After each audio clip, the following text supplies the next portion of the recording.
संचालकाने जास्त बोलू नये, कारण त्याचं न मनालाच घडाभर तेल होईल म्हणून मी आजपर्यंत बोलले नाही. पण सुचिता ताई, तुम्ही इतके छान छान मोती, विखुरलेले मोती जमा केले. मोत्यांना तर विखुरण्याची सवयच असते, पण तुम्ही एका धाग्यात त्यांना ओवलं आणि इतके छान छान वक्ते आपल्याकडे आहेत. बऱ्याच गोष्टींची त्यांना खूप माहिती आहे, आध्यात्मिक अभ्यास आहे. खूप छान वाटतंय आणि रोजची नवीन नवीन माहिती आप आपल्याला मिळते. सुचिताताई, तुमचे खूप खूप आभार आणि अरे धन्यवाद. यात खूप माझं काय. छान नाही, तुम्ही हा उपक्रम राबवल्यामुळेच आम्हाला इतकं छान छान ऐकायला मिळतंय. वेगवेगळ्या वक्त्यांची वेगवेगळे विचार, वेगवेगळ्या विषयांवरील अभ्यास, त्यांची मांडण्याची पद्धत खूप वेगळं. म्हणजे कधी कधी काही विषयांवर आपल्याला खरंच काही माहिती नसतं, बरोबर. पण तुम्ही हा उपक्रम चालू करून आम्हाला या ज्ञानाची माहिती मिळाली, त्यामुळे खूप छान वाटतंय. आणि मी मी आपले मी स्वतःच, मला सुद्धा स्वतःलाच हे सगळं ऐकायला फार आवडतं ताई.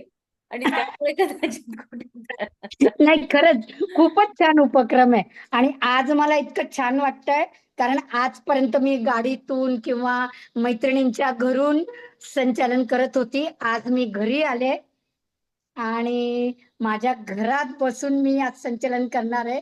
याचा एक वेगळा आनंद आहे. त्यामुळे आज मी खूप आनंदात आहे. अरे वा. त्यामुळे असं वाटतं की आज दोन शब्द तुमच्याशी बोलावे. नक्कीच नक्कीच बोलत आहे, हरकत नाही. खूप छान वाटतंय हा उपक्रम.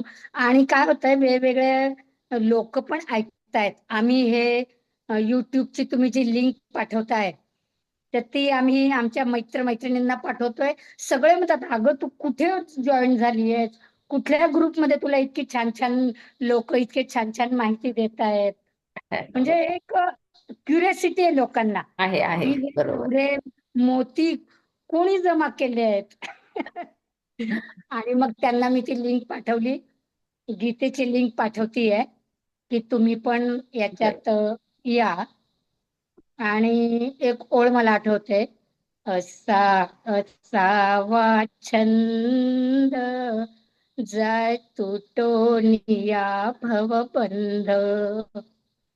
आपण तर भवबंध अजून सोडू शकत नाहीत, बर. पण आपली भवबंधातली आसक्ती कमी करून जर आपण अध्यात्माशी आपली नाळ जोडून घेतली, तर कदाचित सगळ्यांना हे प्रपंचातली कर्तव्य करता करता आपण परमेश्वराच्या चरणी लीन झालो, परमेश्वराचं नाव घेतलं. आणि ती संधी तुम्ही आम्हाला उपलब्ध करून दिली ताई. नाही. त्यामुळे खूप खूप छान वाटतंय. आणि आता तुम्ही डोंबिवलीला आल्यावर नक्की मला फोन करा आणि नक्की माझ्या घरी टिटवाळ्याला नक्की या. नक्की नक्की ताई, नक्कीच. म्हणजे समोरासमोर धन्यवाद. आपल्याला छान छान बोलता वाटलं, येईल. उलट दोन शब्द असे ऐकले की छान वाटतं, अजून हुरूप येतो. हो हो, बरोबर. हा. आपल्या कार्य करायला पण आपल्याला छान वाटतं. दोन शाबासकी मिळाली कोणाची तरी बरोबर. की मग छान वाटतं. आल्या का वसुधाताई? हो, आज आलेले आहे, जॉईन झाल्यात सुद्धा ताई. ओके. हा. जय श्रीकृष्ण सर्वांना. आजच्या आपल्या विवेचक आहेत वसुधाताई देशपांडे. आजचा त्यांचा विषय आहे रामदास स्वामी, व्यक्ती आणि कार्य. माझ्या मते रामदास स्वामी व्यक्ती आणि त्यांचं कार्य सांगण्यासाठी वक्ता सुद्धा तेवढाच समर्थ आहे. त्यांचा खूप अभ्यास झालाय आणि त्यांनी यापूर्वीही महाभारतातील बहुआयामी व्यक्तिमत्व श्रीकृष्ण याच्यावर विवेचन केलेलं आहे हो. आणि त्या सगळ्यांच्या परिचितच आहेत. अत्तराचा सुगंध खरं म्हणजे सांगावा लागत नाही, तो सुगंधच आपल्याला अत्तराची ओळख करून देतो. तशा आजच्या आपल्या वसुधाताई, त्यांचं नाव बघा ना, वसुधा म्हणजे पृथ्वी. पृथ्वीमध्ये काय काय दडलेलं आहे हे पृथ्वीलाच माहिती. त्याप्रमाणे यांचा आध्यात्मिक व्यासंग खूप मोठा आहे. गीतेचे त्यांचे 4 वर्ग झालेले आहेत आणि आध्यात्मिक प्रचार आणि प्रसारही त्या करीत असतात, लिखाण करत असतात, भारुडे भजन त्यांच्यावर पण त्यांचा अभ्यास आहे. अशा ह्या व्यक्तिमत्वाला अभिवादन नमस्कार करून मी वसुधाताईंना विनंती करते की आपण आपलं विवेचन सादर करावं. ताई, हरभऱ्याच्या मैत्री झाडावर करते. चढून बसलीये मी. आता खाली उतरायला वेळ लागेल ना. हा, काय काय हरभऱ्याच्या झाडावर जाऊन बसलीये मी. ना आता ना हे ना ना. बोलणं ऐकून. हऱ्याचं नाहीये, एवढे लक्षात घ्या. हा, तर झाड आता खाली वडाचं उतरायला वेळ पिंपळाचंच लागेल आहे. मला थोडा. ठीक आहे, तुम्ही धन्यवाद. तुम्ही जमिनीवरच आहात, तुम्ही झाडावर चढणाऱ्या नाही. कारण अध जल घगरी जल कत जाए, यहाँ तो पूरी घगरी भरी हुई है, तो अरे वा. झलकेगी कैसे. खूप छान वाटलं ताई.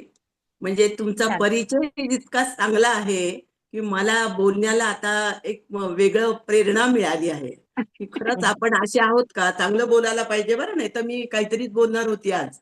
नाही नाही नाही नाही, तुम्ही तसं बोलूच शकणार नाहीत ताई. ठीक आहे, जे करू सांगाल का ते सुरू? छानच. सुरुवात बहुआयामीच करू का? बहुआयामीच आहात ताई. हा, नाही, वेगवेगळ्या विषयांवर प्रभुत्व आहे, त्यामुळे असं होणं शक्यच नाही. खूपच सुंदर होणार आहे प्रोग्राम. आपण आता बघूया वसुधाताईंनाच वेळ देऊयात. हो. बघूया आता. माझा आवाज येतोय का तुम्हाला सगळ्यांना? हो हो, हो हो येतोय येतोय ताई, येतोय. आणि मी दिसते पण सगळ्यांना व्यवस्थित हो म्हणजे हो. हो, छान दिसताय. कारण बोलणारा माणूस दिसला पाहिजे, त्याचं बोलणं नीट ऐकायला आलं पाहिजे. हं? बरोबर. करू का सुरू ताई, करू का? हो, सुरू करा ताई. आपण Yes. रोजच एकमेकांना भेटतो, बोलतो, एकमेकाचे सुखदुःख विचारतो आणि एकमेकांना रामरामही म्हणतो. पण आज मी प्रथम चराचरात वसलेल्या प्रभू श्रीरामांना वंदन करणार आहे व त्यांच्या सानिध्याचा ध्यास घेणाऱ्या रामदासांनाही वंदन करणार आहे व माझ्या तोंडातून निघणाऱ्या शब्दांना ते शक्ती देवोत अशी प्रार्थना करते. जय जय रघुवीर समर्थ. आज सर्व जग दळणवळणाच्या साधनामुळे व अद्ययावत यंत्रसामुग्रीमुळे खूपच जवळ आले आहे. बसल्या जागी कोणत्याही ठिकाणाची माहिती आपणास मिळते. कोणत्याही व्यक्तीशी कोणत्याही ठिकाणाहून आपण सहज संपर्क साधू शकतो. प्राचीन काळी ते शक्य नव्हते. पण एखादाच महात्मा देश पर्यटन किंवा जग पर्यटन करायचा व त्याच्या साधनेने आत्मसामर्थ्याने अंतःचक्षुने सर्व बघायचा व ते सर्व जे जे आपणाशी ठावे ते ते इतरांशी सांगावे, शहाणे करुणी सोडावे सकळ जन. अशा प्रकारे ते ज्ञान, भजन, कीर्तन, ग्रंथलेखन अशा मार्गाने जनसामान्यांपर्यंत पोहोचायचे. या जगातल्या अनेक संतांचा मागोवा घेतल्यास आपणास हेच दृष्टोपत्तीस पडते. संत तो कोणत्याही जाती, धर्म, वंश, पंथाचा का असेना, अंधारात चाचपडणाऱ्या, गुलामगिरीत लाचारी पत्करणाऱ्या, दारिद्र्य समाजाला प्रकाशाचा मार्ग दाखवणे हेच त्याचं मुख्य कार्य. असतो मा सतगमयो, तमसो मा ज्योतिर्गमयो, मृत्युर्मा मृतम गमयो. असे कार्य करत असताना सर्व संतांना काटेरी मार्गावरून चालत जावे लागले. म्हणून आज आपल्याला ही फुलाची बाग दिसतेय. जसे व्यक्तिगत चारित्र्य असते तसेच राष्ट्राचेही चारित्र्य असते. ते अबाधित ठेवण्याचे कार्य आपल्या शिकवणुकीतून संत करत असतात अविरतपणे. आणि पुन्हा निष्काम कर्मयोग फळाची अपेक्षा न धरता एवढा मोठा अलौकिक ग्रंथ ज्ञानेश्वरी लिहिल्यानंतर ज्ञानेश्वर देवाला, तेही वैश्विक देवाला, विश्वात्मक देवाला स्वतःसाठी काही मागतात का? तर उत्तर आहे नाही. फक्त समाजात प्रेम नांदो, वाईटाचा दुष्टांचा दुष्टपणा नाहीसा हो, वगैरे वगैरे. दुष्टांना मारून टाका असे नाही, दुष्टांचा दुष्टपणा नाहीसा हो, याच चालीवर त्यांनी पसायदान लिहिले आहे. दासबोधात रामदासांनी दिलेले ज्ञान तर अगाधच आहे.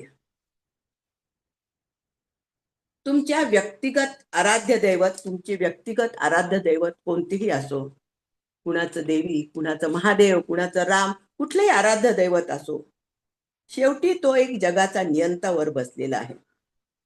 जगाचा नियंता ईश्वर, त्याला नमस्कार करा, त्याला भजा. प्रयत्न, प्रचिती व प्रबोध या त्रिसूत्रींनी त्यांनी समाजाचे, त्यांनी म्हणजे रामदासांनी अखंड प्रबोधन केले. मानसाने मानसाशी मानसा सम वागणे, हीच प्रार्थना ते सदैव ईश्वराला करतात. तरी पण ठकास ठक तर उद्धटास उद्धट अशी ही वेळ आली तर ते ठणकावून सांगण्यास मागे पुढे पाहत नाही. आम्ही काय कुणाचे खातो, आम्ही काय कुणाचे खातो, श्रीराम आम्हाला देतो. या मागची शक्ती म्हणजे रामावरची निस्सीम श्रद्धा. आज काय झाले की आजच्या पिढीची कशावर श्रद्धाच लवकर बसत नाही. जेव्हा त्यांच्या आयुष्यात कठीण प्रसंग येतात तेव्हाच त्यांना देव आठवतो. पण पूर्वीची पिढी अशी नव्हती. नेहमीच देवाला भजायचं, देव आपलं चांगलंच करणार आहे अशा भावनेतून देव मानायचा, चालायचंच. कालानुसार प्रत्येकात काहीतरी बदल होतच असतो पिढीगणिक. या संतांनी, या रामावरच्या निस्सीम श्रद्धा असलेल्या संतांनी स्वतःचा संसार केला नाही, म्हणून आज आपल्यासारख्या लाखो करोडो लोकांचे संसार खात चालू आहेत. कुणाच्या तरी त्यागावर घरे उभे राहत असतात, कुणाच्या तरी त्यागावर घरे उभे राहत असतात, राष्ट्रही उभे राहतात व एक समर्पित असं समाज मन तयार होतं. ते समाज मन तयार करण्याचं काम रामदासासारखे संत करत असतात. असो, आज आपण अशा जळी स्थळी काष्टी पाषाणी श्रीरामाला बघणाऱ्या संत समर्थ रामदास स्वामींच्या चरित्राचा व कार्याचा मागोवा घेणार आहोत. आता मी रामदासांचा जन्म आणि बालपणासंबंधी थोडक्यात सांगते. अशा या महान पुण्यात्म्याचा जन्म मराठवाड्यातील जालना जिल्ह्यातील जांब या छोट्याशा खेड्यात झाला. रामभक्त, सूर्य उपासक सूर्याजीपंत ठोसर यांच्या घरात. सूर्याजीपंत ठोसर हे देशस्थ ऋग्वेदी ब्राह्मण होते. त्यांचं गोत्र जमदग्नी. सूर्याजी पंतांच्या घरात इसवी सन 1608 मध्ये या रामभक्ताचा, म्हणजे रामभक्त, आता त्यांचं नाव सांगायला हरकत नाही, पुढे सांगणारच होती, नारायणाचा जन्म झाला. म्हणजे स्वामी रामदासांचं पाळण्यातलं नाव नारायण. नारायणाचा जन्म सूर्याजीपंत ठोसर यांच्या घरात 1608 मध्ये झाला. देशस्थ ऋग्वेदी ब्राह्मण, गोत्र जमदग्नी. नारायणाच्या आईचे नाव रानूबाई.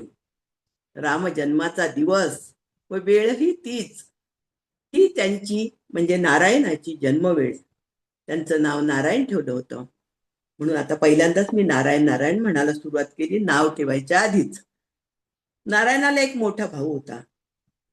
मोठ्या भावाचं नाव गंगाधर, त्याच्या पत्नीचे नाव पार्वती. या छोट्या गावात सूर्याजी पंत हे कुलकर्णी पण करत होते.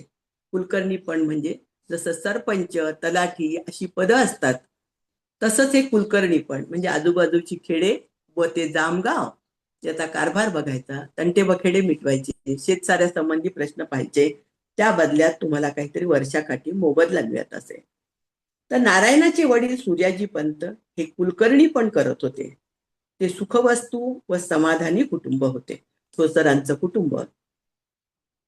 त्या काळी मुलामुलींची नावे देवादिवकांची ठेवत, जेणेकरून रोज हाका मारताना देवाचे नाव तोंडात यावे. गंगाधरराव, पार्वतीबाई, राणूबाई, सूर्याजी पंत आणि आता जन्माला आलेला नारायण, सगळी नावं देवाची. देवाचं नाव ठेवून मोकळं व्हायचं, म्हणजे तोंडामध्ये रोज हाका मारताना देवाचं नाव यायचं. आपले पूर्वज खूपच हुशार होते. प्रत्येक गोष्टीत त्यांचा एक विशिष्ट दृष्टिकोन आपल्याला जाणवतो. पण आज नाविन्यपूर्ण नाव ठेवण्याकडे कल आहे. विशेषतः नट नट्यांची नावे ठेवण्याचा प्रघात आहे. असो, कालाय तस्मे नमः. नारायणाचा जन्म ठोसर घराण्यातील 24वी पिढी होती. नारायण हा 24व्या पिढीत जन्माला आला. गंगाधर समजूतदार म्हणजे नारायणाचा मोठा भाऊ. गंगाधर समजूतदार व शांत होता, तर नारायण काहीसा खोडकर. कधी कधी त्याच्या खोड्याचा अर्थही कळत नसे. नारायणाच्या वयाच्या 5व्या वर्षी म्हणजे इसवी सन 1613 मध्ये जाम गावी घरातच त्याची मोंज झाली.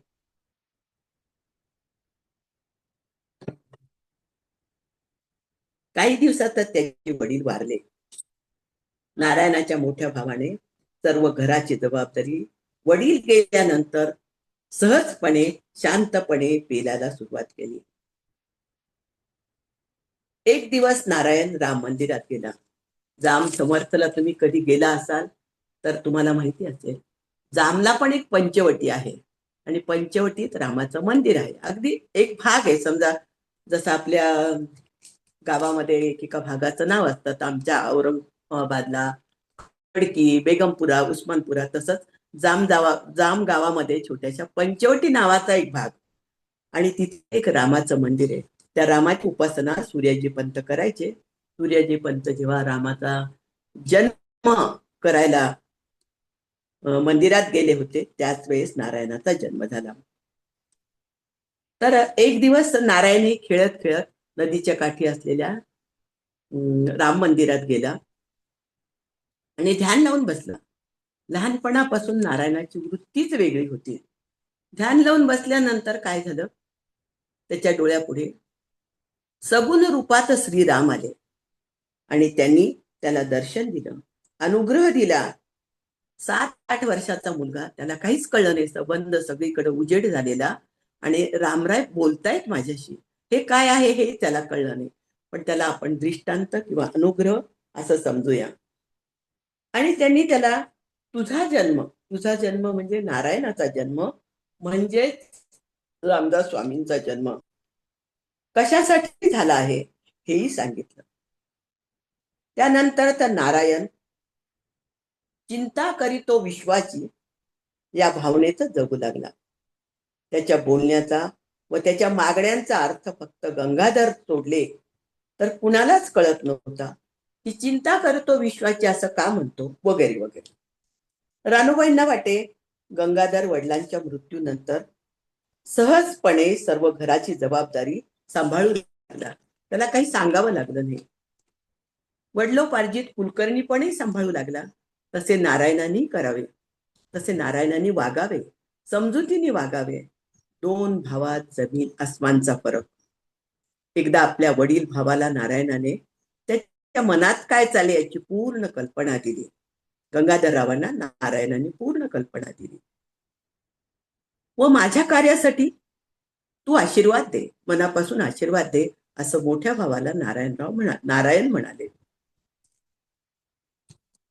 आई नेहमी नारायणाला बोलायची, बघ गंगाधर कसा आहे आणि तू कसा आहेस. तेव्हा गंगाधरराव म्हणायचे की आई, तू किती वेळा नारायणाला बोलणार आहेस, तो का आता लहान आहे का, त्याला किती दिवस तू पंखाखाली ठेवणार आहेस, आपोआप कळेल. काही मुलं लवकर शहाणी होतात, काही उशिरा शहाणी होतात, तू त्याच्याकडे दुर्लक्ष कर. बरं, तसं म्हणावं तर नारायणावर एखादी जोखीम टाकली तर वयाचा विचार न करता ती तो पार पाडायचा. जे त्याच्या वयाच्या मुलांना जमत नव्हते ते नारायण करायला मोठेपणाने पुढे यायचा. मोठी मोठी पोते उचलून शेतातून घरी आणायचा. गोदावरीच्या डोहामध्ये खोल जाऊन कितीतरी वेळ बसायचा. एखादा मुलगा जर डोहात अडकला तर उडी मारून त्या मुलाला बाहेर काढायचा. अशी जोखमीची आपला जीव धोक्यात घालूनही तो करायचा. असं पण नारायणामध्ये होतं. एक दिवस नारायणाचे वडील म्हणजे सूर्याजी पंत नारायणाला घेऊन पैठणला गेले. पैठणचे संत एकनाथ हे रामदासांच्या नात्यातले. नारायणाचे वडील नारायणाला घेऊन गेले आणि त्यांनी एकनाथासमोर त्यांना उभं केलं. उभं केल्याबरोबर संत एकनाथ त्यांना म्हणाले, हा तर हनुमंताचा अवतार. आणि त्यानंतर आणि आधीही गावातले सगळेच लोक त्यांना हा मारुतीचा अवतार आहे, मारुतीचा अवतार आहे, त्याच्या वागण्यावरून, बोलण्यावरून, त्याच्या शक्तीच्या कामावरून समजायला लागले. खरोखरच काहीतरी या छोट्याशा मुलामध्ये काहीतरी जगावेगळं आहे असं सगळ्यांना जाणवायला लागलं. असो, एक दिवस अचानक जामला 50-60 हाशम आले. 50-60 हाशम म्हणजेच यवन, म्हणजेच मुस्लिम राजवटीतील लोक. 50-60 हाशमांची टोळी उद्दामपणे वेशीच्या आत आली. गावाची दानादान केली. देवघरातले देव गटारात टाकले. मंदिरं फोडली. सावकाराची तिजोरी खाली केली. सर्व पैसे लुटले. गावातील ओली बाळांती वाटवली. नव्या बालकास पायाखाली चिरडून ते आले तसे निघून गेले. गावाचा पाटील विमनस्कपणे आभाळाकडे बघत बसला. सगळे गाव थरारले. ते लोक कुतुबशहाचे होते का आदिलशहाचे होते का निजामशहाचे होते तेही कुणाला कळले नाही. पण हे कुठेतरी थांबलं पाहिजे. देश आपला असता राजा हिंदू नाही. राजा सुखी तर प्रजा सुखी यावर उपाय शोधलाच पाहिजे. नारायणाच्या मनाला या प्रसंगाने तर खोलवर जखम झाली. गावात दुष्काळ पडला. जनावरांना चारा मिळेना, प्यायला पाणी मिळेना. पण सरकारी तिजोरी सारा भरलाच पाहिजे. त्या साऱ्याच्या पैशाचा उपभोग घ्यायला राजा सिंहासनावर बसलेला. राजा ऐशारामात बसतोय, सुखाचा उपभोग घेतोय आणि प्रजा मात्र 2 वेळेच्या भाकरीलाही महाग. अंगावर त्यांना वस्त्र नाही, त्यांना प्यायला पोटभर पाणी नाही. असा कसा राजा? राजा हा प्रजेचे प्रश्न सोडवणारा असावा. प्रजेला प्यायला पाणी नाही, खायला काही नाही, कपडे नाही आणि राजा मौज मस्तीत जगतोय. हे करुण दृश्य अंगावर काटा येणार होतं. काहीतरी केलं पाहिजे, काहीतरी केलं पाहिजे अशी सतत तळमळ नारायणाला लागली. कर वसुलीसाठी सुद्धा त्या मुसलमानांच्या पदरी आपले हिंदू लोक केवळ पोटाची खळगी भरण्यासाठी, अन्नासाठी लाचार झालेले हिंदू लोक मुसलमानांच्या पदरी नोकरी करू लागले आणि आपलेच हिंदू बांधव आपल्याच हिंदू बांधवांना त्रास देऊ लागले. स्वाभिमान विकून टाकला होता त्यांनी असेच वाटते. हिंदू समाज बघून रामदास तळमळून लागले. रामाची सदैव ते विनवणी करू लागले. बाकी कुणीच त्यांना साथ द्यायला नव्हतं व मनात ते रामराया करे ते बघू लागले. त्या वेळोवेळी रामदासांनी ज्या विनवण्या केलेल्या रामाला, त्याच विनवण्या करुणाष्टके या काव्य प्रकाराच्या नावाने पुढे प्रकाशित झालेल्या आहेत.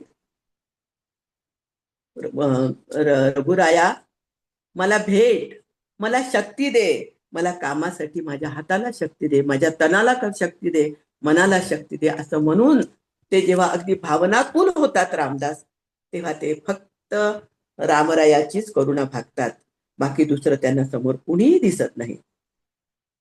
इकडे हा असा प्रकार जाममध्ये झालेला. रामदास म्हणजे नारायण तळमळतोय, पण रानूबाईला वाटलं हा भलता सलता गोष्ट काहीतरी करत बसतोय, याला समज यायला पाहिजे, म्हणून रानूबाईंनी नारायणाच्या लग्नाचा घाट घातला. की याला लग्न झालं म्हणजे पायात बेडी पडेल व हा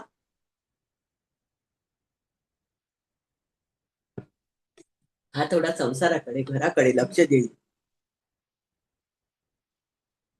तर नारायणाला म्हणाल्या, मला तुला बोहल्यावर चढलेलं बघायचं आहे. शेवटी नारायणाने बोहल्यावर चढण्यास कबुली दिली. जाम जवळील आसनगावची त्यांच्या नात्यातल्याच एका मुलीशी राणूबाईंनी नारायणाचे लग्न नक्की ठरवले. लग्नाच्या आदल्या रात्री नारायण झोपू शकला नाही. जन्माला आल्यापासून स्वतःच्या प्रपंचाचा विचार सर्वच करतात. काय मिळते त्यांना? पिढ्यान पिढ्या हेच चालू आहे. समाज संघटित केला पाहिजे. परकीयांविरुद्ध आवाज उठवण्याची ताकद त्यांच्यात निर्माण केली पाहिजे.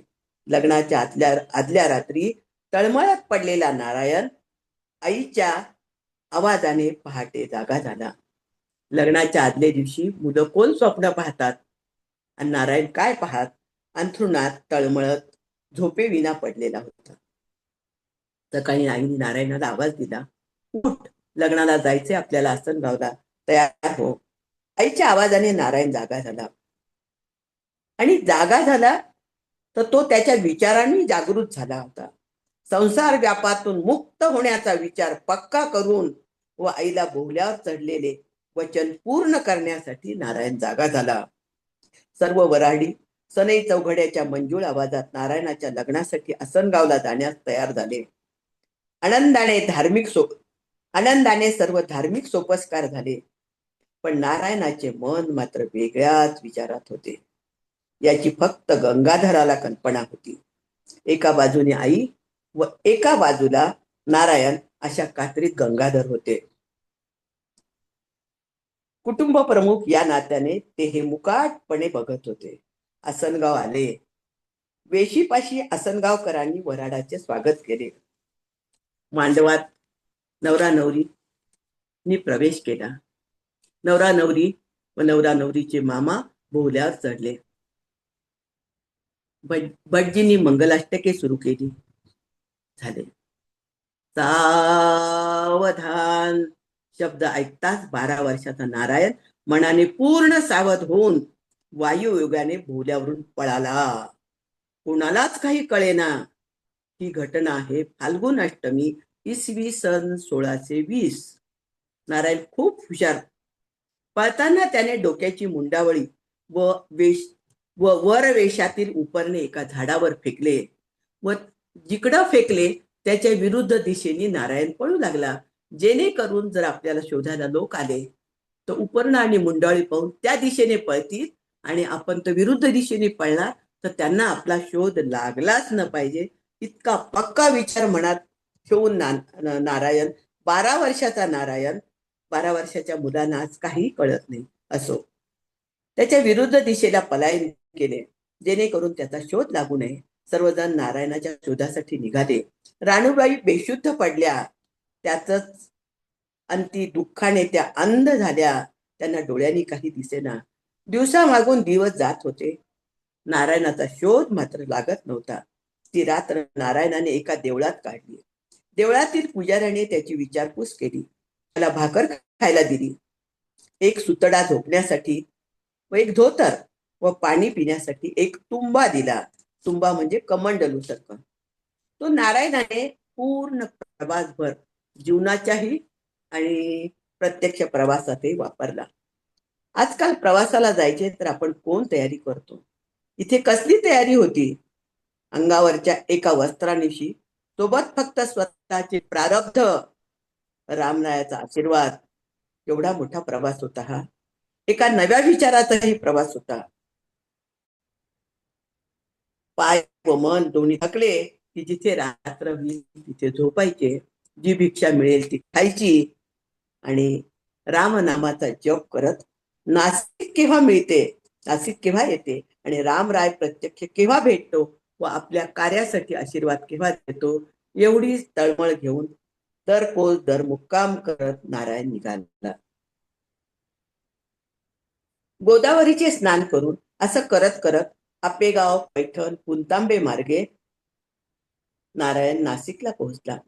गोदावरीचे स्नान करून स्वच्छ अंतःकरणाने 7 दिवस सतत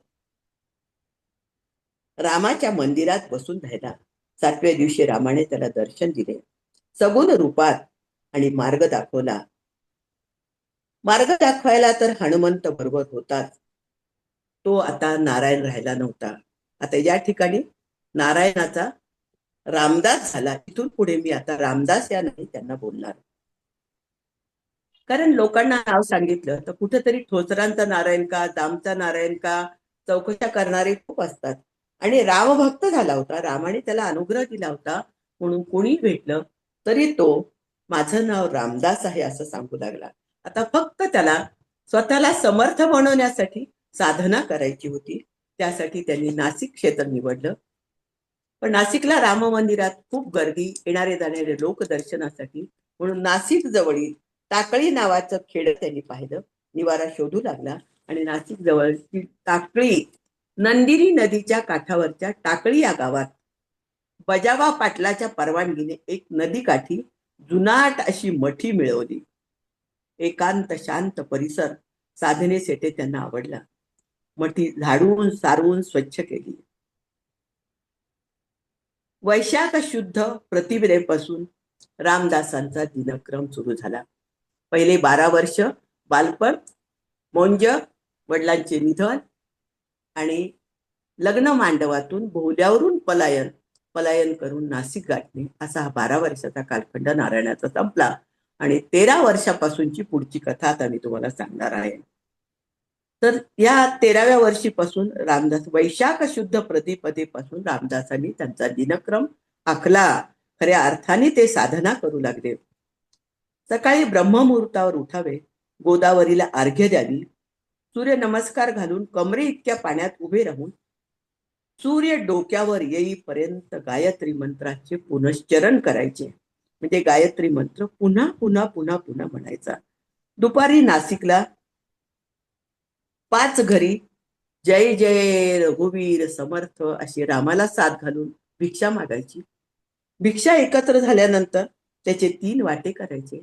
एक गोदावरी नदीला, एक पुढे तिथे प्राणी वगैरे असेल तर त्याला, आणि तिसरा रामाला. आणि रामाला दिलेला वाटा हा प्रसाद म्हणून स्वतः खायचा. जय जय रघुवीर समर्थ अशी सशक्तपणे रामाला हाक मारून ते भिक्षा मागायचे. या योग्याची सर्वजण वाट बघायचे. कुणी म्हणले तर एखादा श्लोक आळवायचा. पण लोकांना वाटतं की हा इतका विद्वान, एवढासा मुलगा भिक्षा मागतो,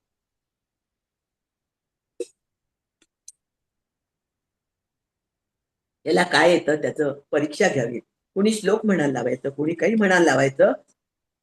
तो त्याच्या गोड आवाजाने तो श्लोक म्हणायचा. तो श्लोक कोणाचा, तर तो रामदासांचेच होते. रामदासांनी असे वेळोवेळी अनेक श्लोक म्हणले, आरत्या लिहिल्या, आणि बाकी तर आपण पुढे बघणारच आहोत त्यांचं लिखाण. नाशिक म्हणे हिंडता हिंडता विष्णुपंत अग्निहोत्री नावाच्या एका गृहस्थांची त्यांची ओळख झाली. ते रामदासांना खूप प्रेमाने जवळ करायचे. विष्णुपंत हे खूप विद्वान, त्यांच्याकडे पुस्तकाचा साठा अमाप होता. रामदास यांनी त्यांना पुस्तके मागितली. रामदास त्यांच्याकडून रोज एक पुस्तक आणायचे, ते वाचायचे व ते सांभाळून पुन्हा विष्णुपंताला नेऊन द्यायचे. त्या पुस्तकात आध्यात्मिक, ज्योतिषी विषयक, शेती विषयक, आयुर्वेदाचे असे अनेक ग्रंथ या काळात रामदासाने अभ्यासले. सकाळी ब्रह्ममुहूर्तावर उठायचं, अर्घ्य करायचे, अर्घ्य द्यायचे नदीला, त्यानंतर सूर्यनमस्कार घालायचे, नंतर गायत्री मंत्राचं पुनश्चरण करायचं, भिक्षा मागायची. भिक्षा मागता मागता विष्णुपंतांकडनं अमूल्य असे ग्रंथ संपदा आणायची. आल्यानंतर मग रामाचा प्रसाद म्हणून थोडस खायचं. ते एकभुक्त राहिले, म्हणजे फक्त एकच वेळेला जेवत होते. आणि मग दुपारी त्या पुस्तकांचा अभ्यास करायचा. असं करत करत दिवसामागून दिवस चालले होते. दुपारनंतर वाचन, मनन, चिंतन करायचे. संध्याकाळी गावातली मुलं नदीकाठी खेळायला यायची. त्यांना सूर्य नमस्कार व व्यायाम अशी बलोपासनेची शिकवणे ते देत होते. या उपक्रमातून मुलांच्या साह्याने मठासमोर त्यांनी एक गोमयाचा मारुती उभा केला. गोमयाचा म्हणजे गायीच्या शेणाचा. त्यासाठी सगळ्या बाळकोपांनी त्यांना खूप खूप मदत केली. त्याची विधिवत पूजा केली. हा दिनक्रम चालू असतानाच रामनवमीचा उत्सवही त्यांनी त्या मठीच्या समोर साजरा करायला सुरुवात केली. जुनाट मठीचा रमणीय मठ झाला. लोकांचे तेथे येणे जाणे सुरू झाले. स्मशानवत जागेचे नंदनवन झाले. लोक त्यांना अनेक शंका विचारत, प्रश्न विचारत आणि ते त्यांची उत्तरे देत. भरगच्च दिनक्रम चालू होता.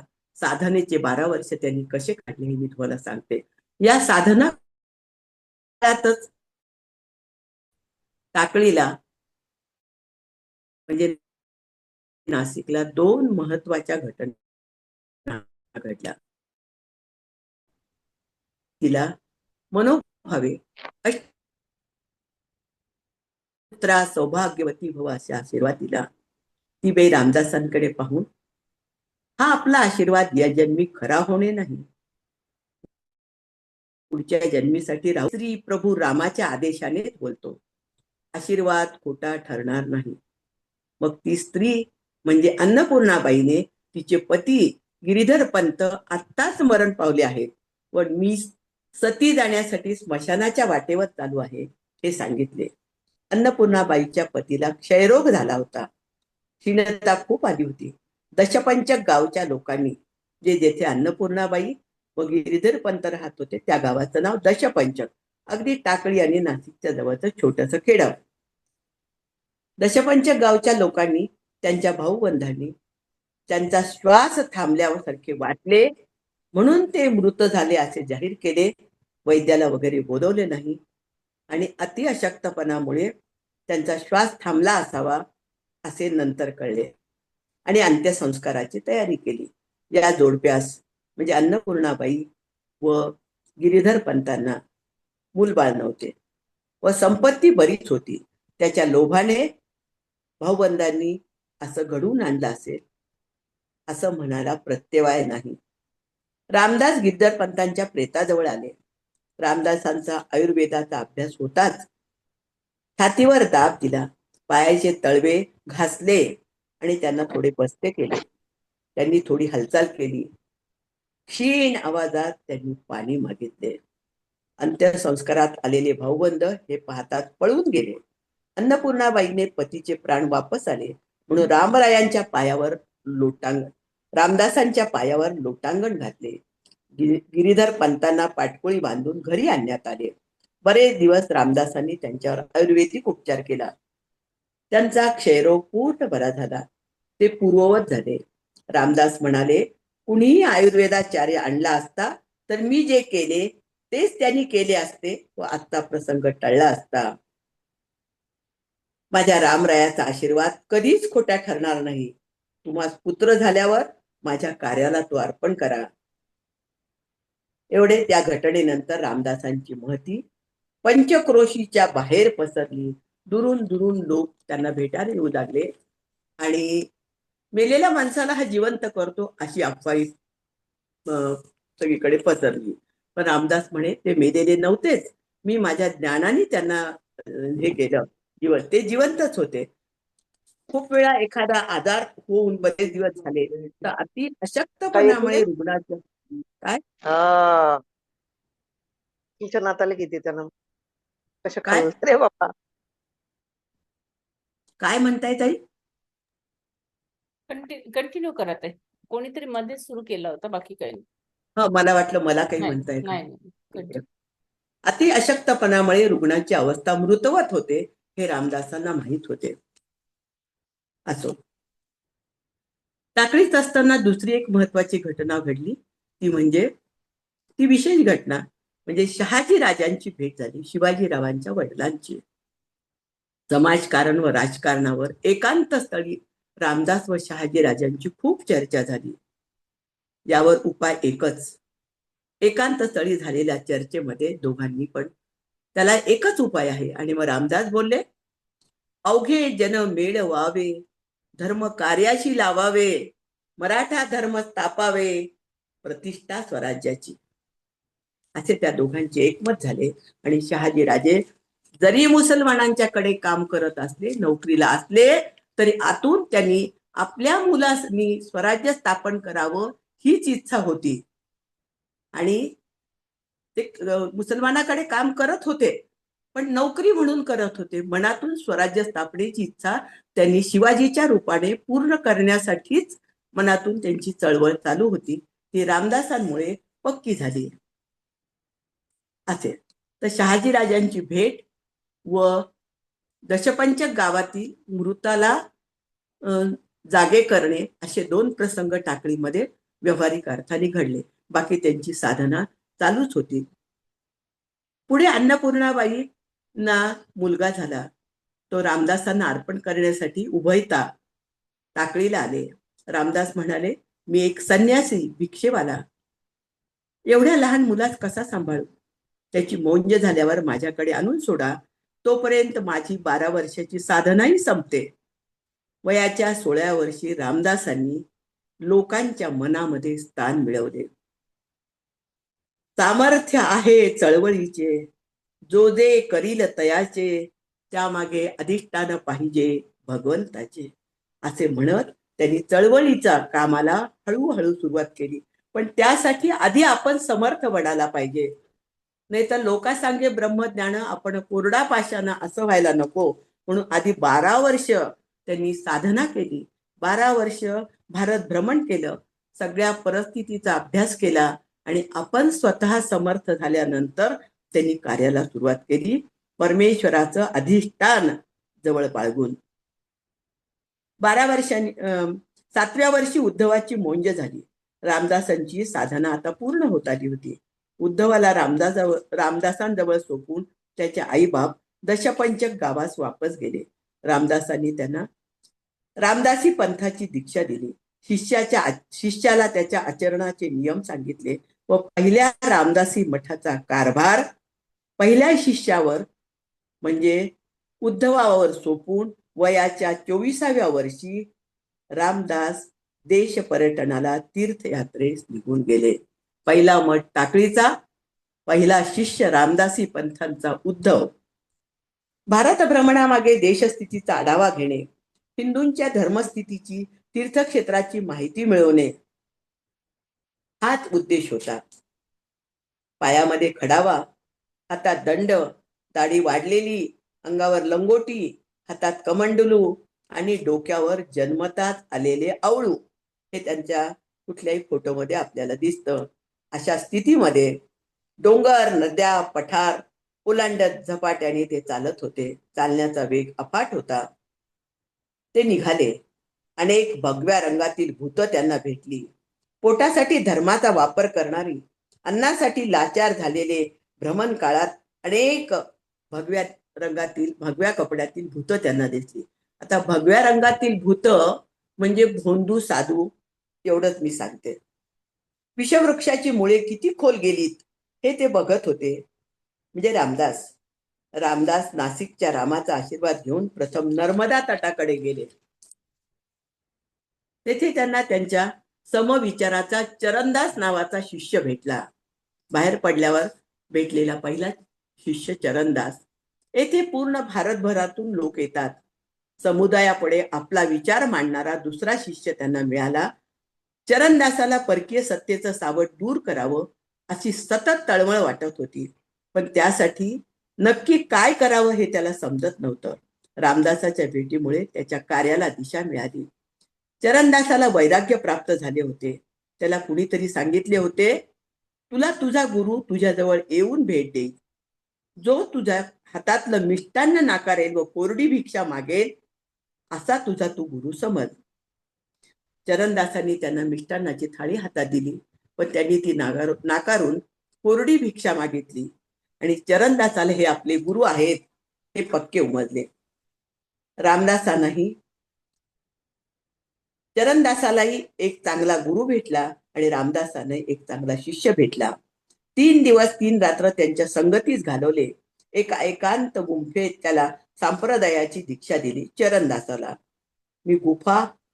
त्याची गुफा हाच रामदासी संप्रदायाचा मठ झाला. जसजसे ते पुढे जाऊ लागले तसतसा भाषेचा प्रश्न उद्भवू लागला. पण या भागातील लोकांना विचार करण्यासाठी इथलीच भाषा पाहिजे. भाषा महत्वाची नसून त्यामागची भावना महत्वाची आहे. चरणदासाबरोबर हिंडताना त्यांना अजून एक रघुनाथ नावाचा शिष्य मिळाला. किती दूरदृष्टी! प्रत्येक प्रांतात त्या भाषेचा शिष्य व मठ समाज संघटनासाठी हा विचार किती मोलाचा आहे. रघुनाथाला रामदासांच्या प्रत्येक गुणाबद्दल आदर वाटू लागला. दुसरा शिष्य रघुनाथ. रघुनाथाचं मंदिर हाच उज्जैनचा मठ झाला. पुढे ते इंदोरला आले. इंदोरला शिवरामाने संप्रदायाची दीक्षा घेतली. आता समर्थाची पावले उत्तरेकडे सरकू लागली. देव, देश आणि धर्मासाठी अविरतपणे ते प्रवास करत होते. ते बुंदेलखंडाकडे आले. मोगल बादशाह शहाजहानची फौज औरंगजेबाच्या नेतृत्वाखाली अमानुष कत्तल करत होती. धर्म बदलणे नाकारल्यावर मुंडकी उडवली जात होती व ती आग्र्याच्या वेशीवर तोरणासारखी टांगली जात होती. अबलांचा उपभोग घेऊन झाले की त्यांना नद्या विहिरीत फेकून द्यावं हे पाहून रामदासांचं मन अजूनच तळमळलं. रक्षकच भक्षक बनले होते. सगळीकडे स्वार्थ योगाचा बाजार भरला होता. दिवस नाही, रात्र नाही, नद्या नाले ओलांडून देशावर आलेल्या अस्मानी सुलतानी संकटाची मुकाबला करायला माझ्यासारखा एक काजवा पुरणार नाही असं रामदासाला कळून गेलं. तर मग अनेक तारे आता आपल्याला गोळा करावे लागतील. चरणदास मिळाला, रघुनाथ मिळाला, तसं देशोदेशी प्रांतोप्रांती आपल्याला असे तारे गोळा करावे लागतील. आपल्यासारख्या एका काजव्याचं हे काम नाहीये असे रामदासांना वाटले आणि ते जागोजागी शिष्य गोळा करू लागले. मराठा तितुका मिळवावा, महाराष्ट्र धर्म वाढवावा असे मनाला सांगत ते चित्रकूट पर्वतावर आले. ती रामचंद्राची पहिली वनवास भूमी. मंदाकिनी नदीच्या तीरावर लक्ष्मणाने आपल्या प्रिय रामासाठी कुटी उभारली होती. तेथेच एका म्हाताऱ्या गोसाव्याने त्यांना कुबडी दिली स्वसंरक्षणार्थ. आता तो म्हातारा गोसावी कोण आहे हे तुम्ही सांगा. गंगा आडवी आली, मध्येच गंगा आडवी आली, परंतु एका धीवराने म्हणजे कोळ्याने हनुमंत रूपात त्यांना गंगा पार करून दिली. रामदास पुढे शरयू नदीच्या तीरावर आले. रामचंद्रांची जन्मभूमी व राजधानी ही तिथे तोच संहार. तेथून ते मथुरेला आले. कृष्णाच्या जन्मभूमीत मथुरेत सापडला हरिकृष्ण नावाचा हरिकृष्णाला रामदासांची तळमळ कळली. मथुरेला संप्रदाय मठ स्थापन झाला. अयोध्येत रामकृष्ण हा शिष्य मिळाला. उत्तरेकडे आपले खूप देवळं आहेत, मंदिरं आहेत आणि तिथे ह्या मुसलमानांनी जास्तच थैमान केलं होतं. आपली सगळी मंदिरं पाडली. आता तुम्हाला माहितीच आहे, मोदी सरकारने आता रामाचं मंदिर बांधलं. त्यासाठी किती वर्ष स्वातंत्र्यानंतर आपल्याला लागले हे सगळं रामदास त्या काळात पाहत होते. अयोध्येत काय, मथुरेत काय. आता हिमालयाची 4 शिखरे उतरून ते हरिद्वारला आले. मग ऋषिकेश, रुद्रप्रयाग असं करत करत ते श्रीनगरला आले. श्रीनगरला एका शिखाच्या 6व्या धर्मगुरूची म्हणजे हरगोविंदाची व त्यांची भेट झाली. हरगोविंदाच्या मनातही रामदासासारखेच विचार होते. स्वधर्माचे, स्वराज्याचे रामदासांचे त्यांचे विचार जुळले. त्यांनीही त्यांच्याशी कामासाठी हातमिळवणी केली. पुढे ते ऋषिकेशला गेले. थंडीचा कडाका खूप वाढला होता. रामचंद्र व हनुमान ऊब द्यायला होतेच ना. आता तमा कशाची बाळ. मन किती घट्ट होतं रामदासांचं. आपण पुराशी जपलेले तत्व पूर्ण करण्यासाठी हे यातून दिसतं. असा 12 वर्ष प्रवास केला. ऋषिकेशला ते आद्य शंकराचार्यांनी बांधलेल्या चंद्रशेखर महादेव मंदिरात 3 रात्री त्यांनी मुक्काम केला. उत्तर भारताच्या यात्रेत हिमालयातील श्वेत मारुतीने रामदासांना वल्कले, खडावा, कुबडी व हुरमुंजी रंगाची छाटी प्रसाद म्हणून दिला. हिमालयात समर्थांनी 1 चातुर्मास काढला. नंतर ते ओरिसातून जगन्नाथपुरीला आले आणि तिकडून त्यांनी दक्षिणेकडे मोर्चा वळवला. तिरुपती बालाजी, रामेश्वर करून इसवी सन 1644 ते महाराष्ट्रात सातारा भागात कृष्णाकाठी दाखल झाले. तरुण वयात पावले धपाधप पडतात म्हणून त्यांनी भारत भ्रमण आधी करून घेतलं आणि नंतर रामाच्या आदेशामुळे कृष्णाकाठच्या परिसरात आपल्या संप्रदायाच्यासाठी काम करायचं त्यांनी ठरवलं. आता रामदास जवळपास 40च्या पुढे गेले होते. आता ते दक्षिणेकडे आल्यानंतर त्यांच्या मनात म्हणजे संन्यास घेतल्यानंतर एकदा स्वग्रही जाऊन मातेचे घराचे दर्शन घेण्याची धर्माज्ञा असते, म्हणून ते पुन्हा जामला एकदा जाऊन आईला भेटून यावे असे मनात आणले. पण त्याआधी ते टाकळीला आले, म्हणजे नाशिकला आले. आणि उद्धवाचा मठ कसा चाललाय, उद्धव केवढा झाला, 12 वर्षाचा कालखंड मध्ये गेला होता. त्यामुळे उद्धवाला एकदा भेटून मठाचा कारभार बघून मग त्यांनी जामला जायचं ठरवलं. आणि नंतर ते आईला भेटण्यासाठी म्हणून अंबड मार्गे जामला आले. उद्धवाचा मठाचा कारभार अतिशय उत्तम रीतीने चालला होता. मठाचा कारभार वाढला होता. लोकांचे येणे जाणे चालू होते.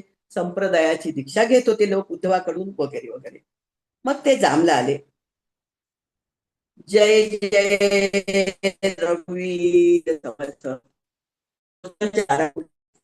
उभे राहून रामाला त्यांनी साथ घातली. या आवाजावरून नारायणाला ओळखले त्यांच्या आईने, रानूबाईने. शेवटी आईच ती आवाजावरून ओळखले. रानूबाईला डोळ्याने दिसत नव्हतेच. आता गंगाधररावांना 2 मुले झाली होती, राम आणि श्याम. 1-1.5 महिना आपल्या समवेत घालवल्यानंतर त्यांनी आईच्या डोळ्याचा इलाज करण्याचे ठरवले आणि अंबडच्या एका वैद्यांना बोलवून जडीबुटी वेगवेगळ्या आयुर्वेदिक मुळे आणून त्या उगाळून आईच्या डोळ्यात घातल्या आणि नंतर आईचे डोळे हळूहळू बरे होऊ लागले. आईला त्यांनी सांगितलं की तुझे डोळे चांगले आल्याशिवाय, म्हणजे तुझ्या डोळ्यांना दृष्टी आल्याशिवाय मी तुला सोडून जाणार नाही. आईला दृष्टी आली, पण ते मोहमायात अडकले नाही. हा रामभक्त पुन्हा जामून निघाला व अर्धवट राहिलेले कार्य करण्यासाठी झपाझप चालायला लागला. जननी जन्मभूमी स्वर्ग से महान आहे असंच आहे. येताना कोल्हापूर, पंढरपूर, गाणगापूर, तुळजापूरला जाऊन अंबेचा आशीर्वाद मागितला. उदे उदे ग अंबाबाई म्हणून अंबेचा आशीर्वाद मागितला. आपण कुठलेही कार्य करताना गुरुजी लोक सुपाऱ्या मांडतात देवाच्या नावाने आणि आपण त्याची पूजा करतो. ही या देवाची सुपारी, ती त्या देवाची सुपारी असतात. म्हणजे कुठलंही मोठं कार्य, मंगल कार्य चांगलं करायचं असेल तर आधी देवाचे आशीर्वाद मागायचे. पूर्ण भारत भ्रमण करून रामदासांनी सर्व देवाचे आशीर्वाद मागितले, समाज स्थितीची पाहणी केली आणि जागोजागी वेगवेगळे शिष्यही मिळवले. त्या काळात त्यांची व संत तुकोबारायांची भेट झाली. संत तुकोबारायांची आणि रामदासांची भेट 2 वेळा झाली. एकदा पंढरपूरला आणि दुसरी पुण्याजवळील चिंचवड येथे. शिवाजीच्या विचारांवर या दोन्ही संतांचा खूप खूप प्रभाव होता. स्वराज्य स्थापनेच्या कामी अनेकदा रामदासांनी अनेक तरुण सैन्य भरतीसाठी शिवाजीकडे पाठवले होते आणि त्यासाठी ते मुलांना दंड बैठका, सूर्यनमस्कार असं शिकून शरीर बलदंड करत होते, परकीयांशी लढण्यासाठी, सामना करण्यासाठी. आनंद वनभुवन हे स्वप्न साकारण्याच्या बेतात आले होते. रामदासांना राजाश्रयही मिळाला होता व लोकाश्रयही मिळाला होता. आता ते सातारा, सांगली, कोल्हापूर व रायगड या जिल्ह्याच्या कामावर लक्ष केंद्रित करू लागले. अनेकदा शिवाजी महाराजांची भेट व्हायची, सल्ला मसलत व्हायची. या भागातील सातारा परिसरात चाफळला त्यांनी एक मोठे राम मंदिर बांधले. त्याच्या आधी त्यांनी याच परिसरामध्ये 11 मारुतींची स्थापना केली, शक्तीची देवता म्हणून. आता आपण बघतो की खेड्यापाड्यात सुद्धा एक मारुतीचं मंदिर असतं, काही जरी नसलं तरी. आणि संध्याकाळी थकले भागले शेतकरी त्या मारुती मंदिरात येतात, वेगवेगळ्या विषयावर बोलतात, पीक, पाणी, शेती, पाऊस याच्या विषयावर. आणि मग असेल ते वाद्य बरोबर घेऊन मारुतीच्या मंदिरामध्ये भजन पूजन करतात व रात्री शांतपणे झोपतात. मारुती मंदिर प्रत्येक गावात असतच असतं. आता ही 11 मारुती कुठे कुठे त्यांनी स्थापन केली. पहिला प्रताप मारुती, दुसरा 32 शिराळे मारुती, शहापूर मारुती, पारगाव मारुती, शिंगणवाडी मारुती, माजलगाव मारुती, दास मारुती, पडपाडळे मारुती, उमरस दास मारुती आणि बहे बोरगाव मारुती आणि शेवटचा मसूर मारुती. अशी 11 मंदिरं स्थापन केली आणि 11 मंदिराचा कारभार आणि या 4 जिल्ह्यातला रायगड, कोल्हापूर, सातारा आणि सांगली या कारभारावर नियंत्रण करण्यासाठी चाफळला एक मोठं राम मंदिर बांधलं की तिथे राहून सगळ्या कारभारावर आपल्याला लक्ष ठेवता येईल.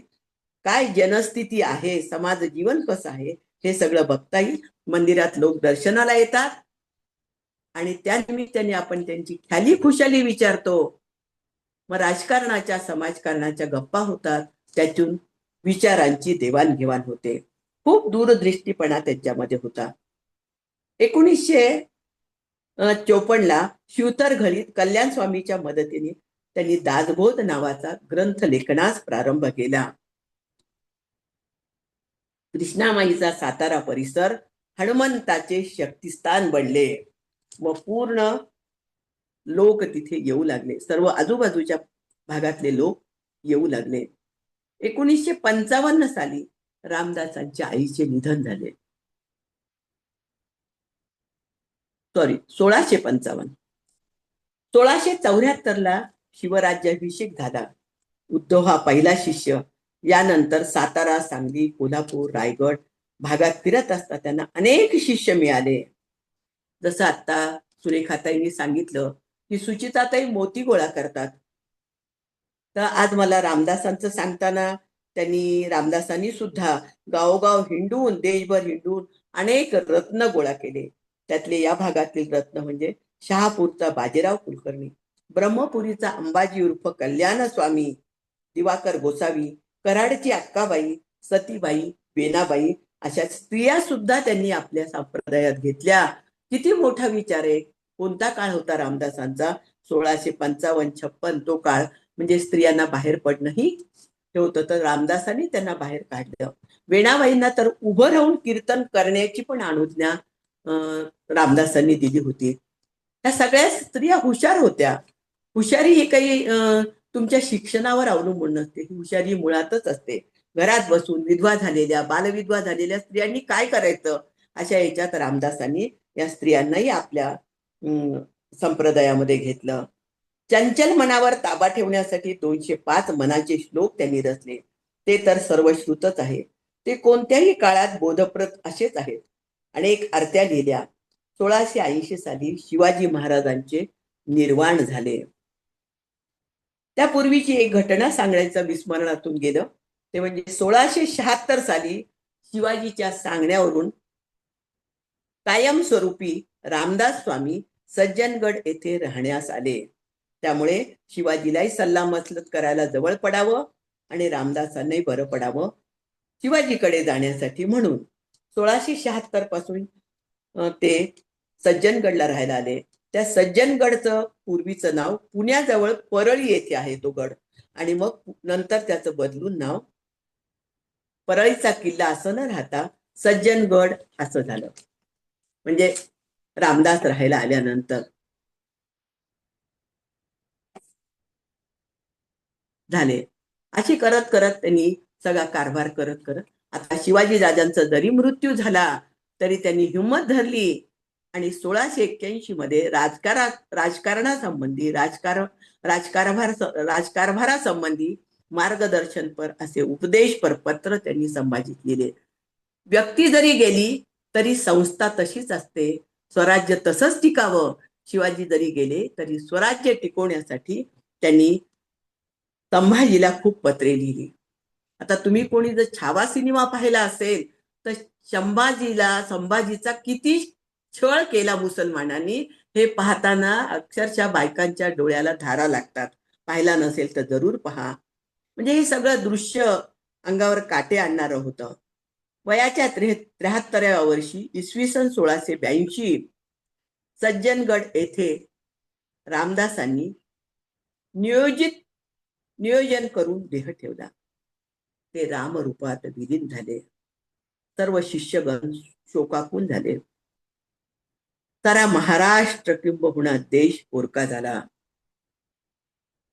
तुका सारिखे पूर्ण वैराग्य ज्याचे, वसिष्ठा परिज्ञान योगेश्वराचे, कवी वाल्मिका सारखा मान्य ऐसा, नमस्कार माझा सद्गुरु रामदासा. जय जय रघुवीर समर्थ. ताई, माझं विवेचन संपलेलं आहे, पण 1 मिनिट मला काही सांगायचंय. आजच्या या विषयातून आपण आज काय घेऊ शकतो हा विचार करूनच मोबाईल बंद करावा. रामदासांचा काळ हा मुसलमानी राज्य देशभर पसरलेला असतानाचा काळ होता. सतत लढाया, दारिद्र्य, हे मी तुम्हाला सगळं सांगितलेलं आहे. आपल्या हिंदूंच्या मंदिरात आपण जाऊ शकत नव्हतो. स्त्रियांना बाटवले जात होते. असे भयंकर प्रकार चालू असतानाच युगपुरुष रामदासांनी समाज परिवर्तन करण्यासाठी आपला संसार, घरदार, आई सोडून प्रचंड हिमतीने ते बाहेर पडले व विश्वाची चिंता करू लागले. भारतभर संघटन केले वगैरे. आज आपला देश स्वतंत्र आहे. सुचिताताईंचा गीता पठण पारायण ग्रुप त्या चालवू शकतात. आपण त्यांच्या ग्रुपमध्ये जॉईन झालेलो आहेत.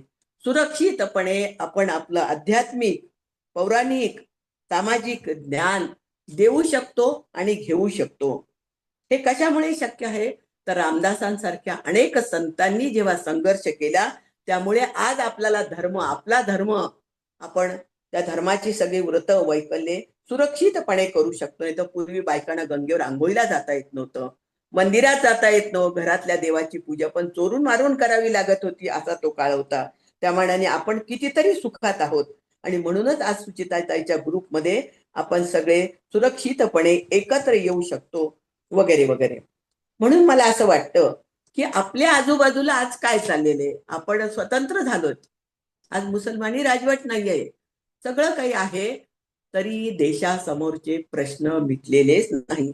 तर प्रत्येक या ग्रुपच्या साधकांनी, स्त्रिया पुरुष कोणी असो, आपला आपला खारीचा वाटा उचलावा व जे आज आपल्या आजूबाजूला प्रश्न दिसत आहेत, म्हणजे असे अनेक प्रश्न आहेत. ते आजही निर्भया प्रकरण आहे, लाचलुचपत आहे, महागाई आहे, कितीतरी सांगता येतील. वेळ संपल्यामुळे तुम्ही ते जाणून घ्या किती प्रश्न आपल्या आजूबाजूला चालू आहेत.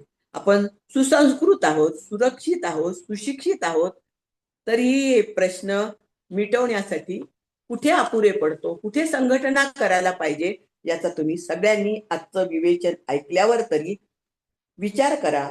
आपला अहंकार बाजूला ठेवा आणि वसुदैव कुटुंबकम वृत्तीने वागले तर राम राज्य यायला वेळ लागणार नाही. श्रीराम जय राम, जय जय राम. झालं ताई माझं? ताई, हा. हॅलो. हा, झालं ताई माझं.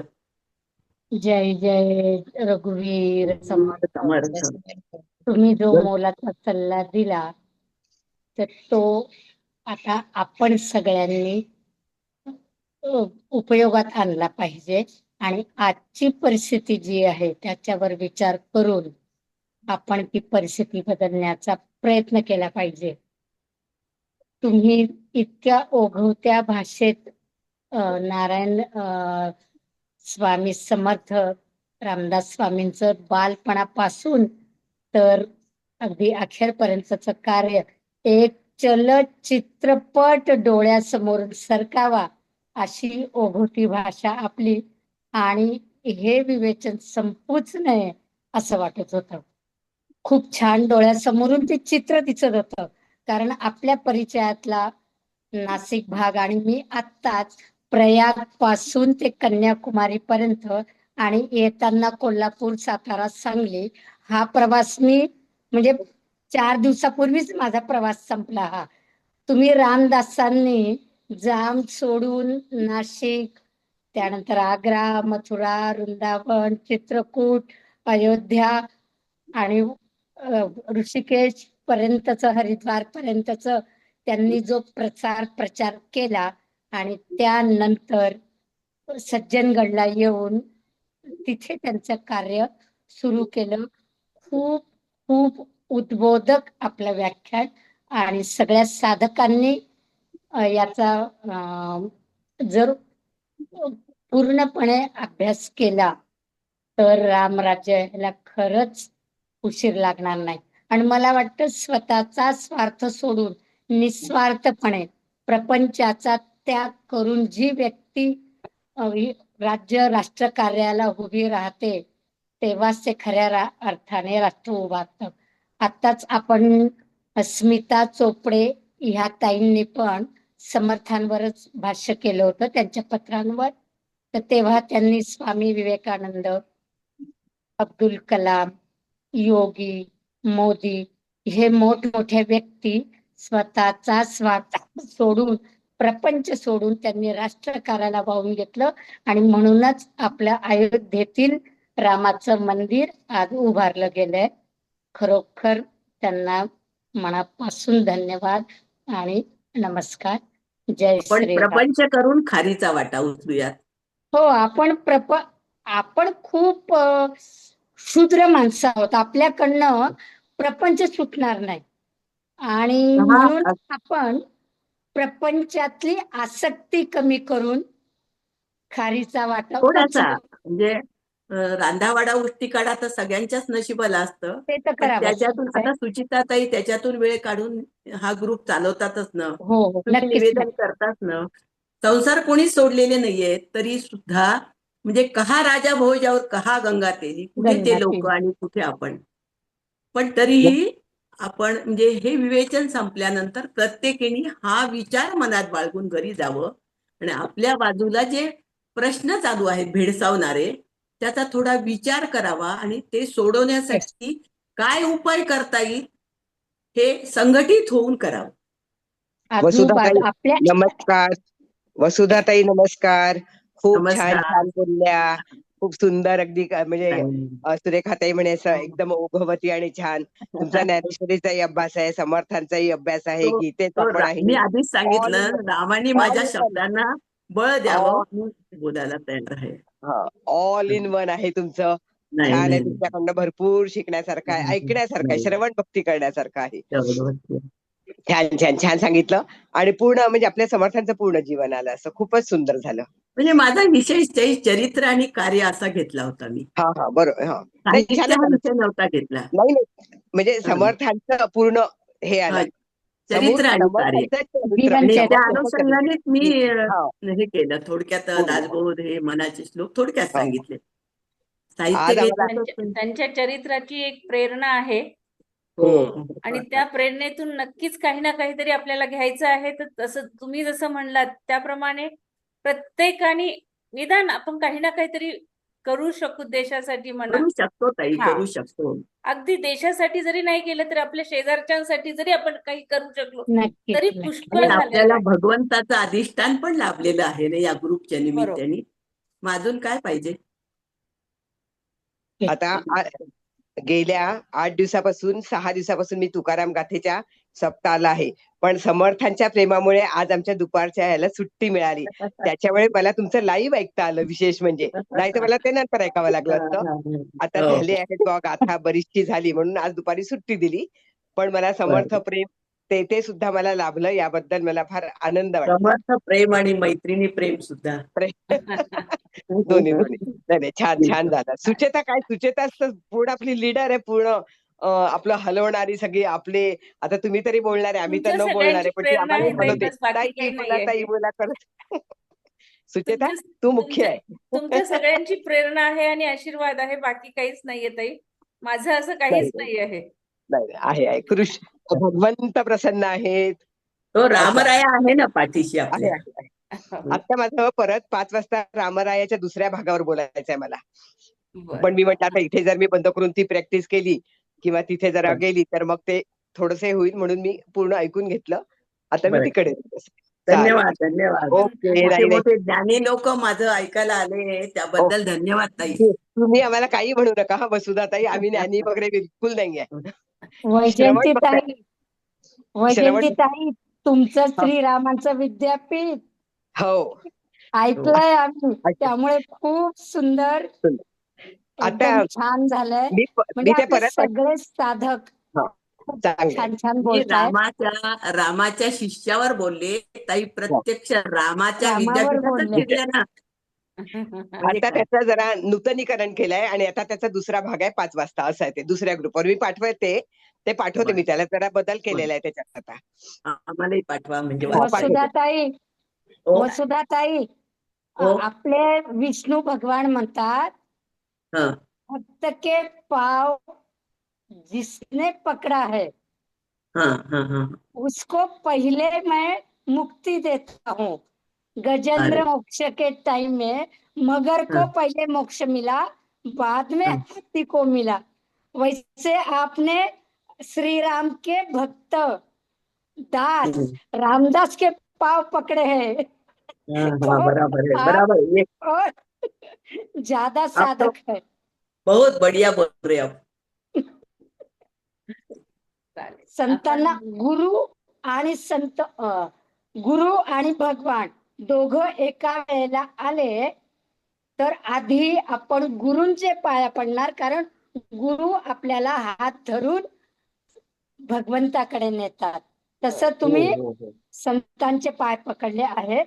आणि आता तुम्ही सगळे वैजयंती मोक्षाकडे जाणार, मी सगळे पण आणि तुम्ही पण. तुकाराम महाराज म्हणतात की मोक्षही नको आम्हाला, खरंय कारण खरंय खरंय पुन्हा पुन्हा गर्भवास द्या. आम्ही जर ह्या जन्मात आलो तर इथे तुमची आळवणी करता येईल, तुम्हाला खरंय बसता येईल, असे खरंय तुकाराम महाराज म्हणतात. खरंच आहे. सुखे म्हणजे घालावे गर्भवासी, खरंय खरंय. काही काय हरकत नाही. थोर विचार आहेत ताई. एका खिडकीतून पाहायला गेलं की 2 खिडक्या दिसतात, 2 हो खिडक्यातून हो, पाहिलं की 4 खिडक्या दिसतात. आणि हा बिलकुल अध्यात्माचा अभ्यास न संपणाराच वाटायला लागतो ताई. एकातून एक उलगडत जातो. म्हणजे चांगल्या अर्थाने वेड लागतं माणसाला या गोष्टींचा. बिलकुल बिलकुल. म्हणजे मॅड खूप फॉर छान. समथिंग कशासाठी तरी माणसाने वेड होणं चांगलं असतं. रामदास हो, एका अर्थाने वेडेच झाले होते की नाही. वेडी माणसंच इतिहास घडवू हो, शकतात, खरंय शहाणी खरंय माणसं इतिहास घडत नाहीत. खरंय खरंय खरंय. वेडात दौडले वीर सात, वीर दौड. कविता हं, होती. साथ. हो कविता आम्हालाही होती, होती, आम्हालाही होती. वेडात दौडले वीर मराठे साथ. हे सात. ठीक आहे. त्यामुळे वेड होणं हं, हेच महत्वाचं आहे. खरंय. आणि आपल्याला सुचित्राताईंनी ते वेळ लावलंय. कधी एकदा म्हणजे 3 आपल्याला वाजतात आणि सुचिताताईंनी वेळ लावलंय, नाही ते वेळ लावलंय. हो हो, वेळ आणि लागली कधी एकदा मला वेळ 3 लागली. वाजतात खरंय असं खरंय. झालंय. बिलकुल. आता पुढे काही कार्यक्रम आहे का, नाही तर जास्त वेळ घेतला जाईल का आपला? बहुतेक भजन एक असेल. भजन आहे. हो हो पण ठीक आहे ताई, आपण केव्हा तरी प्रत्यक्ष भेटीत हो, बोलू. जय श्री लताताई कृष्णाताई. ठीक आहे. लताताई चिंतनवार आहेत का? लताताई चिंतनवार आहेत का? नाही येत बहुतेक. चालेल, ठीक आहे, आपण इथेच थांबूयात. अजून कोणाला म्हणायचं का एखादं गाणं किंवा पाळणा? कोणीतरी काल म्हणलं होतं, मला मेसेज केला होता. जस्ट कोणाला म्हणायचं असेल तर हँड रेस करा, नाही तर आपण इथेच थांबूयात.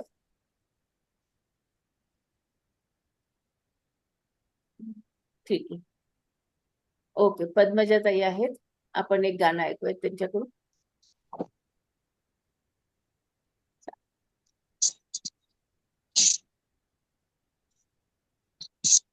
कबीराचे विणतो शेले, कौसल्यचा राम बाई, कौसल्यचा राम. भाबड्या या भक्तासाठी देव करी काम, कौसल्यचा राम बाई, कौसल्यचा राम. दास राम नामी दंग, राम होई दास. एक एक धागा जोडी रूप ये पटास, रूप ये पटास. राजा घनश्याम, कौसल्यचा राम बाई, कौसल्यचा राम. विनुनिया शेला गेला पूर्ण होई कामा, ठाई ठाई शेल्यावरती दिसते राम नाम, राम नाम, राम नाम, दिसे राम नाम. मुक्त होई राम, कौसल्यचा राम बाई, कौसल्याचा राम. हळूहळू उघडी डोळे पाहतो कबीर, पाहतो कबीर. विनुनी आशेला गेला सखा रघुवीर, सखा रघुवीर. कुठे म्हणे राम, कुठे म्हणे राम, कुठे म्हणे राम. कौसल्याचा राम बाई, कौसल्याचा राम. कबीराचे विणतो शेले, कौसल्याचा राम बाई, कौसल्याचा राम.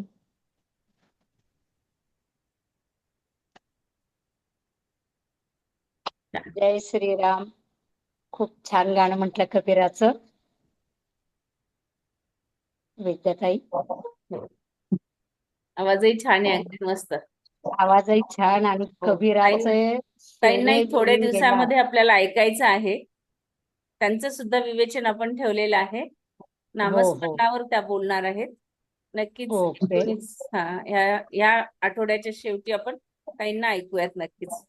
नक्कीच नक्कीच. अजून कोणी गाणं म्हणणार आहे एखादं? नाही तर मग कोणाला म्हणायचं आहे का एखादं गाणं? कोणी आहे? ठीक आहे, आपण इथे थांबूयात आता. चालेल. चालेल. जय श्रीकृष्ण सर्वांना सर्वांना. धन्यवाद परत एकदा. छान वाटलं. एक तास मस्त कुठे झाला जातो आपला. कळत नाही खरं सांगायचं तर. खूप हो छान हो, वाटलं. पुरत पण नाही आपल्याला तेवढा वेळ. हम्म. ठीक आहे, मग आज ठेवते. आज मी घरून संचालन केल्यामुळे आज मला खूप आनंद पण झालाय. आजचं सेशन पण खूप चांगलं झालंय. खूप छान वाटतंय. घरी आल्याचा आनंद आहे हा. हो, घरी आल्याचा आनंद. 1.5 महिन्यानंतर घरी आले ताई. बरोबर आहे. चला, जय श्रीकृष्ण. हो, जय नाही